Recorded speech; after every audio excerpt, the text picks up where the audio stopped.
अगर हम इधर उधर भी ना देखें और सिर्फ अपनी जात में गौर कर लें कि उसने मेरी और आपकी जो आंख बनाई वो कितनी अच्छी है। बताओ दुनिया की कोई ताकत है जो एक आंख भी ऐसी बना सके? वो ऐसा भी तो कर सकता था कि एक आंख को पीछे लगा देता और एक आंख को माथे पे लगा देता तो चेहरा अच्छा लगता। ये दोनों कान इतने अच्छे लगाए, एक इधर लगा दिया और एक इधर लगा दिया। अगर वो एक कान को इधर गाल पे लगा देता और एक कान को गुद्दी पे लगा देता तो चेहरा अच्छा लगता। ये नाक इतनी अच्छी बना दी चेहरे पर, अगर ये नाक थोड़ी सी टेढ़ी कर देता तो अच्छा लगता। अब उसने तो इतने एहसान कर रखे हैं हमारे पर, अगर अल्लाह ऐसा कर देता कि एक पैर छोटा और एक बड़ा तो कैसा चलता आदमी? या ऐसा कर देता कि एक हाथ बहुत छोटा और एक हाथ बहुत लंबा, बैलेंस ही बिगड़ जाता। तो भाई अल्लाह ने तो इतने एहसान कर रखे हैं हम पर, हमारे कान है, आंख है, नाक है, पैर है। अगर हम इसी में गौर करते चले जाए तो वो एहसान जतलाना नहीं रहे। अल्लाह तो नहीं जतला रहा अपना एहसान। हमारा हाल तो ये है कि हम बच्चे को ही 10 रुपए दे दें तो सुबह से शाम तक उसे कितना जतलाएंगे कि तुझे 10 रुपए दे रखे हैं, अब नहीं देने का। अच्छा तू मेरी सुनता ही नहीं, तुझे 10 रुपए दे रखे हैं, कितनी मर्तबा जतलाएंगे। वो तो पूठ वालों को ऐसा ठंडा पानी पिला रहा है कि तुम्हें तो बर्फ डालने की भी जरूरत नहीं है पानी में।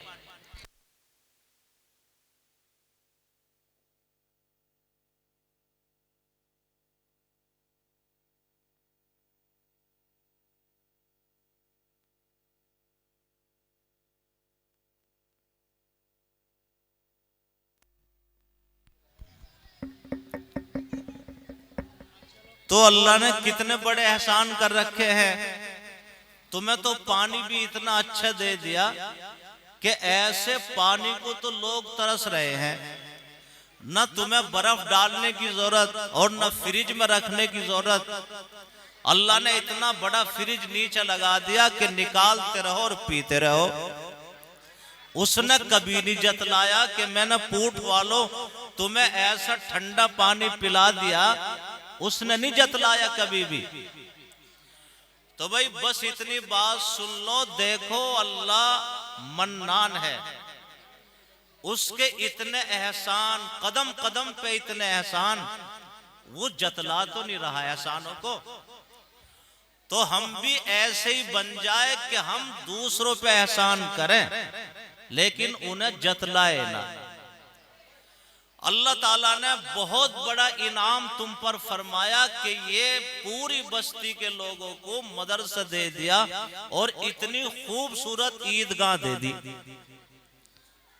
ऐसी तो कहीं ना ईदगाह मिल रही ना मदरसा मिल रहा है, लोग मदरसों को तरस रहे हैं।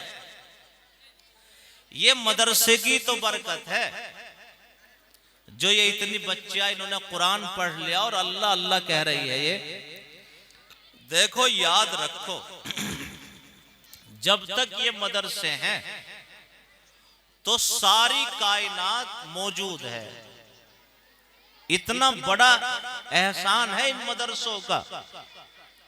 क्यों? हदीस पाक में आता है कि जब तक एक भी अल्लाह कहने वाला इस धरती पर रहेगा कयामत नहीं आएगी। हदीस है ये, तो सब जानते हैं कि जब तक एक भी अल्लाह कहने वाला है इस धरती पर कयामत नहीं आएगी। तो अल्लाह को हम इन मदरसों से ही तो जान रहे हैं। अगर ये मदरसे ना हो तो हमें क्या पता चलेगा कुरान का और हदीस का और इल्म का। तो जब तक मदरसे हैं ये जमीन भी है, आसमान भी है और चांद और सूरज भी है। और जब मदरसे नहीं रहेंगे, अल्लाह ताला को कोई जरूरत नहीं है फिर अपनी इस दुनिया को और जमीन को बाकी रखने के लिए। अल्लाह ताला कयामत ले आएगा, उसी दिन कयामत आ जाएगी और कयामत का इतना बड़ा जलजला होगा, उसे तो कोई बर्दाश्त ही नहीं कर सकता।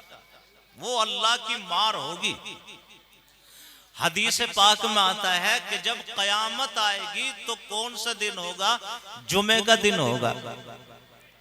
बस वो जुमे का दिन आखिरी दिन है। उसके बाद न शनिचर, न इतवार, न पीर, न मंगल, न बुध, न जुमरात, बस आखिरी दिन जुमा है और जुमा ही रहेगा। किस वक्त आएगी कयामत? कयामत आएगी सुबह, सुबह सवेरा होगा। अल्लाह ताला हजरत इसराफील को हुक्म दे देगा कि अब तुम बाजा लिए हुए जो खड़े हो इसमें फूंक मारो। हजरत इसराफील जो फूंक मारेंगे उसकी आवाज सारी दुनिया की हर मखलूक सुनेगी और इतनी सुरीली आवाज होगी। सुबह सवेरा हर आदमी अपने काम की शुरुआत करेगा। कोई दुकान का ताला खोल रहा होगा, किसान अपने खेत में पहुंच रहा होगा, किसी के हाथ में चाय की प्याली होगी, किसी के हाथ में दूध का डब्बा होगा, लेकिन वो उसका हाथ कांपना लगेगा, हर आदमी का हाथ हिलने लगेगा। थोड़ी देर में देखेगा कि दिल हिल रहा है और दिमाग फटेगा, दिमाग भी फटेगा, दिल भी हिलेगा, हाथ और पैर भी हिलेंगे। फिर इतना बड़ा जलजला आएगा, जैसे ही आवाज बढ़ती जाएगी, ये जो आसमान तुम्हारे ऊपर है, कुरान कह रहा है, आसमान और ये पहाड़ जो कल इहनिल मनफूस, ये तो जो ऊन है ना, ऊन उड़ती है, ऐसे ये बड़े बड़े पहाड़ ऊन की तरह उड़ते फिरेंगे। इसलिए मेरे भाइयों और बुजुर्गों, ज्यादा कुछ तफसील में न जाते हुए बस ये बात अर्ज करनी है कि हम अपने अल्लाह को मान लें। वही पूरी कायनात का मालिक और वही रब है। कोई दुनिया में हमारा कुछ बिगाड़ने वाला नहीं है। रोजाना हुकूमत अदले बदले, हमें कोई फर्क नहीं पड़ता, क्योंकि मालिक हमारा अल्लाह है, उसके बगैर तो कुछ हो ही नहीं सकता। अब अल्लाह ताला जिसको चाहे उसको हमारे ऊपर मुसल्लत कर दे, ये अल्लाह जाने, और वो पता नहीं किस में खैर पैदा कर दे और किस में शर पैदा कर दे। इसलिए हम अपने मालिक को जाने, जो सारी कायनात का रब है। वो तो कह रहा है कि मैं हूं ना रब, पालने वाला तो मैं हूं, वो पालेगा। और मैं तो ये अर्ज करता हूं कि देखो, अल्लाह ही पालने वाला है। एक किताब में एक वाक्य लिखा है, उसने कहा कि भाई ये सारे मौलवी और जमात वाले ऐलान कर रहे हैं कि अल्लाह ही रब है, रब वो है, खिलाने वाला अल्लाह है, अल्लाह ही है। ये मदरसे भी अल्लाह ही चलाएगा, ना दे कोई अल्लाह ही चलाएगा, इनको चलेंगे ये। बल्कि मौलवियों का जितना भरोसा लोगों पे होता जा रहा है, इतने मदरसे कमजोर होते जा रहे हैं। अगर लोगों से भरोसा उठ जाए और उस अल्लाह पे भरोसा हो जाए तो मदरसा खूब चलेगा। बताओ चलेगा या नहीं चलेगा? लेकिन ये मौलवी चाहते हैं कि सबकी आखिरत सुधर जाए, सब दे देकर अल्लाह के बन जाए ये। तो पालनहार कौन है? पालने वाला अल्लाह है। एक आदमी ने तय कर लिया कि भाई कुरान पाक में 1800 जगह आया है ये अल्लाह का नाम। कितनी जगह? गिन लो शुरू से। अल्हम्दुलिल्लाह रब्बिल आलमीन, रब आ गया। रब का मतलब यह है कि पालने वाला कौन है? अल्लाह है सबका। और रब का मतलब यह है कि किसी चीज को शुरू से लेके उसे पाल पाल के, यानी धीरे धीरे उसे मुकम्मल कर देना, ये है रब। देखो बच्चा छोटा सा ही होता है, उसके हाथ भी कमजोर, पैर भी कमजोर, लेकिन शुरू से ही पाल पाल के उसे ताकतवर कर देता है अल्लाह। रब उसको कहते हैं। तो एक आदमी ने तय कर लिया कि रब अल्लाह है ना, कुरान में 1800 जगह है पालने वाला, पालने वाला। मैं देखूंगा कि इतने अल्लाह मुझे नहीं खिलाएगा, मैं नहीं खाऊंगा। धरना दे के बैठ गया। एक वक्त गुजरा, 2 वक्त गुजरा, 3 दिन हो गए, ये भूखा। सब समझा रहे हैं कि अल्लाह के बंदे खा ले, मर जाएगा। उसने कहा कि मैं इतने नहीं खाने का, इतना अल्लाह नहीं खिलाएगा। मैं देखता हूं कि पालने वाला अल्लाह कैसा है। अच्छा, 3 दिन हो गए, बेहोश पड़ा हुआ है। ससुराल वालों को फिक्र हो गई कि ये मर गया तो हमारी लड़की का क्या हाल होगा। तो ससुराल वाले आए और बेहतरीन किस्म के लड्डू बना के लाए, मेवे भी, घी भी अच्छा डाला। और फिर इतना अच्छा लड्डू, और उस पर ससुराल का हाथ लग जाए तो क्या कहना उस लड्डू के, कि भाई हमारे हाथ से तो खा ही लेगा। कहा कि भाई लड्डू है ये, ससुराल के खा ले, कि मैं नहीं खाने का। मैं इन जमात वालों को भी देखना चाहता हूं और इन मौलवियों को भी देखना चाहता हूं जो ये सदा लगा रहे हैं कि रब तो अल्लाह है पालने वाला, मुझे इतना अल्लाह नहीं खिलाने का, मैं नहीं खाने का। ससुराल वालों की बात भी नकार दी। अब वो बेचारे उसके पास लड्डू रखे, रात का वक्त आ गया, सो गए कि हो सके जब ज्यादा भूख लगेगी रात में उठ के तन्हाई में खा लेगा। अब इत्तेफाक ये हुआ, उधर को चोरों का काफिला गुजरा। उन्होंने देखा कि भाई आज रात में कहीं लगी तो है नहीं, लेकिन लड्डू इसके पास रखे हैं, चलो इसके लड्डू चोरी कर लो। चुनांचे लड्डू चोरी कर लिए। अब इनके जहन में अल्लाह ने ये बात डाली कि भाई हो सकता है इसने लड्डुओं में जहर मिला रखा हो, और ऐसा ना हो कि तुम खा के मर जाओ। कि अब क्या करें कि पहले इसे एक लड्डू खिला के देख, अगर इसने जहर मिला रखा है तो ये मर जाएगा, नहीं खाएंगे, और अगर नहीं मरा ये तो लड्डू फिर हम खा लेंगे तकसीम करके। अब एक ने कहा कि भाई लड्डू खा, इसने कहा मैं तो नहीं खाने का। अब इनके जहन में और गड़ गई कि अच्छा कि इसने वाकई कुछ ना कुछ कर रखा है। दूसरे डाकू ने अपने पैर में से जूता निकाला और उसके सर पे मारा कि उठा लड्डू। अब वो तो लगते, उसने तो लड्डू उठा लिया। दूसरे ने मारा कि खा लड्डू, अब लगते ही लड्डू खाने लगा। तीसरे ने मारा कि उठा लड्डू, और चौथे ने मारा कि खा लड्डू। कहे वो ठहरो, बात समझ में आ गई। मैं समझ गया कि अल्लाह ही रब है। या तो कोई राजी से खा ले, अगर राजी से न खावे तो अल्लाह की जात वो है, वो पालनहार है कि वो सर पे जूता लगवा के खिलाने पे भी कादिर है। तो भाई पालनहार बताओ कौन है? अल्लाह है। अब इतनी सारी अल्लाह की मखलूक, न किसी का, इंसानों की तो दुकान है, फैक्ट्री, खेत इंसानों के ही तो है। अब इतनी बड़ी तादाद में कव्वे हैं, किसी कव्वे की तुमने दुकान सुनी हो, फैक्ट्री सुनी हो, मजदूरी कर रहा हो कोई कव्वा, लेकिन बताओ कोई कव्वा भूखा मरता है या पेट भरा ही मरता है? कव्वे भी खा रहे हैं, कबूतर भी खा रहे हैं, चिड़िए भी खा रही है, मछलियां भी खा रही है। तो सारी मखलूक को पाल कौन रहा है? अल्लाह पाल रहा है। अब तुम ये तय करके बैठ जाओ कि भाई हम पूठ वाले, देखो मदरसा हम ही चलाएंगे तो चलेगा, और अगर हम नहीं चलाने तो मदरसा नहीं चलेगा। बताओ ये तुम्हारी बात सही होगी या गलत होगी? वो अल्लाह जो समंदर में भी खिला रहा है, वो कुरान पढ़ने और पढ़ाने वालों को नहीं खिलाने का, इन्हें भूखे मार देगा? नहीं मरेंगे भूखे। इसलिए मेरे भाइयों और बुजुर्गों, बात लंबी हो जाएगी। देखो अल्लाह मन्नान है, तुम भी मन्नान बनो, लोगों पे एहसान करते रहो, जतलाइयो मत। बतलाओ, जतलाओगे तो नहीं, ताना तो नहीं दोगे। बस ये तय कर लो कि हम तो लोगों की मदद करेंगे।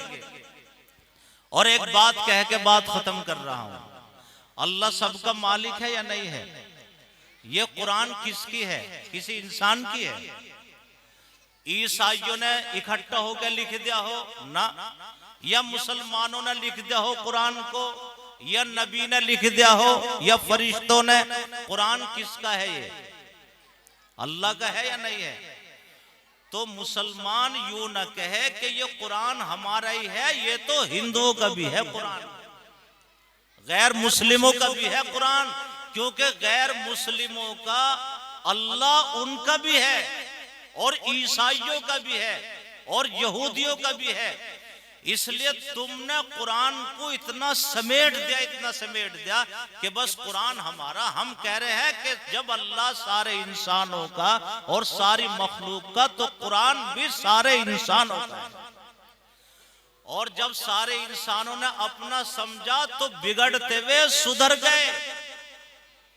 हुजूर के पास 70 आदमी आ गए, गैर मुस्लिम थे। कहा कि तुम किसकी किताब पढ़ते हो? कि अल्लाह की। कि हमें पढ़कर तो सुनाओ। तो हुजूर ने यासीन वल कुरानिल हकीम इन्नका लमिनल मुरसलीन जो पढ़ा, तो 70 काफिर रोने लगे। और कुरान ने बयान किया, वइज़ा समिउ मा उनज़िला इलर रसूल तरा अयुनहुम तफीज़ु मिनद्दम। वो कुरान को सुन रहे थे और उनकी आंखों से आंसू बह रहे थे, और वो कुरान के ऊपर ईमान ले आए। तो बताओ, कुरान मुसलमानों का या सारे इंसानों का? सारे इंसानों का है। तो हम कुछ ना कहे, हम तो यूं कहे कि भाई जैसे अल्लाह सबका। ये चांद सिर्फ गैर मुस्लिमों का है या सारे इंसानों का है चांद? बताओ, सिर्फ मुसलमानों का है चांद? चांद तो गैर मुस्लिमों का भी, ईसाइयों का भी, सिखों का भी, बनियों का भी। तो चांद सबका, सूरज सबका, आसमान सबका, हवा सबकी। अगर पूठ वाले कहें कि भाई हम सिंधावली तक की हवा नहीं पहुंचने देंगे, तो सिंधावली वाले लड़ना आ जाएंगे, तो उनका लड़ना सही रहेगा या नहीं रहेगा? कि भाई हवा तुमने क्यों रोक ली, है तो हमारी भी है हवा। ऐसे ही अल्लाह का दीन और कुरान और नबी सारे इंसानों का है। इसलिए सारे इंसानों को कहो कि भाई झगड़ा कुछ नहीं है, ये कुरान तुम्हारा भी हमारा भी, हम भी पढ़ रहे, तुम भी पढ़ो। और ये नबी तुम्हारा भी और हमारा भी, ये सूरज तुम्हारा भी हमारा भी, चांद तुम्हारा भी हमारा भी, और ये धरती अल्लाह की तो हमारी भी तुम्हारी भी। एक दिन आएगा ना तुम रहेंगे ना हम रहेंगे, वो फैसला हो जाएगा, और फैसला बिल्कुल हक रहेगा। तो अल्लाह को मानोगे या नहीं मानोगे? छोड़ दो सारी हुकूमतों को, उसको मानो। लिल्लाहिल मुल्क लहुल मुल्क, उसी की है गवर्नमेंट। सारी कायनात पे गवर्नमेंट उसकी है, और सबके दिल उसके कब्जे में है। जो वो चाहता है दिलों को फेर देता है। खैर भाई बैठ जाओ, दुआ होने जा रही है। मैं तो इसलिए बात सुना रहा हूं कि सब हजरात दुआ में तशरीफ ले आए, और सब अपने इस मदरसे से जुड़ कर रहे। देखो, मैंने बहुत सफर किए हैं, और ऐसी ऐसी जगह के सफर किए जहां इस मुल्क में पूरा जिला ऐसा है, एक भी मदरसा नहीं है। वहां के हालात क्या है मुसलमानों के, उन्हें ना कुरान का पता ना दीन का पता। तो ये मदरसे हमारे लिए बहुत बड़ी नियमत है। इसलिए बताओ, मदरसों से मोहब्बत करोगे या नहीं करोगे? हाथ उठा के कहो कि करेंगे इंशाअल्लाह। अल्लाह अल्लाह कहने वाले बच्चे और तुम और हम सब ये मदरसे हैं, इनकी बरकत से तुम और हम यहाँ बैठे हुए हैं। और अगर हमारा इन मदरसों में कुछ लग रहा है, देखो एक बच्चा भी कामयाब हो गया तो हमारा करोड़ों अगर लग गया तो कुछ नहीं है वो करोड़ों एक के मुकाबले। इसलिए खैर बहुत ज्यादा हो गया। आप हजरात दुआ के लिए तशरीफ ले आए, दुआ होने जा रही है। लेकिन आपने जैसे पिछले जलसे में 4 लाख से ऊपर आमदनी कर दी थी, ऐसे ही मैं पूरी बस्ती के हर जवान और बच्चे और मर्द और औरत, कोई भी घर जलसे में ऐसा बाकी न रहे, हर घर से मदरसे का ताउन होना चाहिए। अल्लाह तुम्हारे घरों में बरकत फरमाएगा, बीमारियों से भी हिफाजत फरमाएगा, कारोबार में भी तरक्की होगी। इसलिए भाई हर घर से हर बड़ा छोटा यहाँ मदरसे का ताउन होना चाहिए। हमारे ठेकेदार नजर मोहम्मद, इन पे तो पहले से ही नजर है। बताओ इन पे पहले से नजर है या नहीं है? हम तो जब से जलसे में आते हैं, कितने दिन हो गए, तकरीबन उस वक्त से 1997 से हैं। 1997 से पूट के जलसे में मेरा जलसा कोई भी ऐसा नहीं गया कि जिसमें मेरी हाजिरी ना हो। कितने साल हो गए, अब तो हम भी बूढ़ेपन की तरफ को जा रहे हैं। तो ठेकेदार नजर मोहम्मद, इनका नाम वो नाम है कि इन पे तो पहले से नजर है सबकी। और नजर बुरी लगाना तो गलत है, अच्छी नजर लगाना तो ठीक है। तो इन्हें बुरी नजर न लगा दियो, बुरी नजर तो नहीं लगाओ, अच्छी लगाइयो। और अच्छी का मतलब ये है, देखो कोई चीज भी तुम्हें अच्छी लगे तो फौरन माशाअल्लाह कह दिया करो कि माशाअल्लाह, फिर नजर लगने के लिए।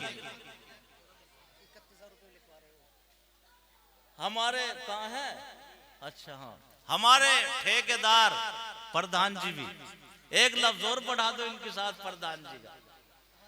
ठेकेदार प्रधान जी नजर मोहम्मद माशाअल्लाह आपकी नस्लों के लिए, अपनी इस बस्ती के मदरसे के लिए 31,000 रुपए से ताउन फरमा रहे हैं। कहो कि अल्लाह ताला इन्हें अच्छी नजर लगाए दुनिया और आखिरत में। और मैंने बता दिया, कोई भी चीज तुम्हें अच्छी लगे तो क्या कहना है, माशाअल्लाह। और अगर माशाअल्लाह ना कहा तो नजर गलती लग जा, बच्चों को भी लग जा, अपनों को। तो इसलिए माशाअल्लाह कह दिया करो, जो चीज भी अच्छी लगे। मस्जिद देखी अच्छी लगी, माशाअल्लाह कह दो। कोई बच्चा अच्छा लगा, माशाअल्लाह कह दो।